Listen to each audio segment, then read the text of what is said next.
माघ मास महात्म्य छठा अध्याय। हिमकुंडल की कथा। दत्तात्रेय ने कहा कि हे राजन, तुम्हारे मान के लिए तुम्हें माघ मास की एक प्राचीन कथा सुनाता हूँ। ध्यान से सुनो। सतयुग की बात है।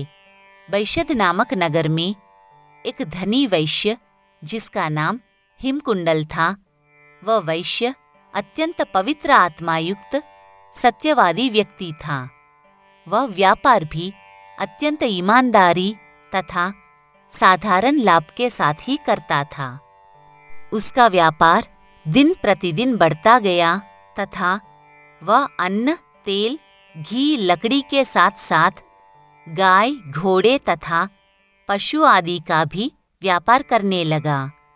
व्यापार के साथ साथ वह ईश्वर आराधना में लीन रहता, मुक्त हाथों से दान करता, घर आए साधु तथा मेहमान की सेवा करता था, माघ स्नान, व्रत, दान आदि नियमानुसार करता। कालांतर में उसने व्यापार में सहस्रों सुवर्ण मुद्राएं कमाए तथा वह अपनी कमाई का छठा भाग धर्म कार्य में व्यय करने लगा। प्रभु की कृपा से उसके 2 पुत्र हुए। उसने एक का नाम कुंडल रखा तथा छोटे का नाम विकुंडल रखा। उसने अपने जीवन में अनेक धर्मशाला, कुएं, बावड़ी तथा मंदिर बनवाए। शनै शनै वह वृद्धावस्था को प्राप्त हुआ। अब उसके पुत्र युवा हुए तो अपना घर तथा व्यापार पुत्रों को सौंपकर स्वयं तपस्या करने के लिए वनों में चला गया। वैश्य के दोनों पुत्र अपने पिता की अपार संपदा को देखकर अति अभिमानी हो गए। दुष्टजन उनके मित्र बन गए तथा वे दोनों दुराचारी बन गए। अपने पिता के सरल तथा धार्मिक स्वभाव के विपरीत वे अत्यंत लोभी, कामी तथा व्यभिचारी बन गए। वेश्यागमन उनकी दिनचर्या का अंग बन गया। व्यापार में बेईमानी तथा अनेक बुरे व्यसनों के कारण उनकी निंदा होने लगी। अनेक ग्राहकों ने उनसे संबंध समाप्त कर दिए तथा उनको व्यापार में निरंतर हानि होने लगी। अपने बुरे आचरण के कारण उनका धन धीरे धीरे समाप्त हो गया। वे अत्यंत दुखी तथा परम दरिद्र हो गए। धीरे धीरे वे चोरी की ओर अग्रसर हो गए।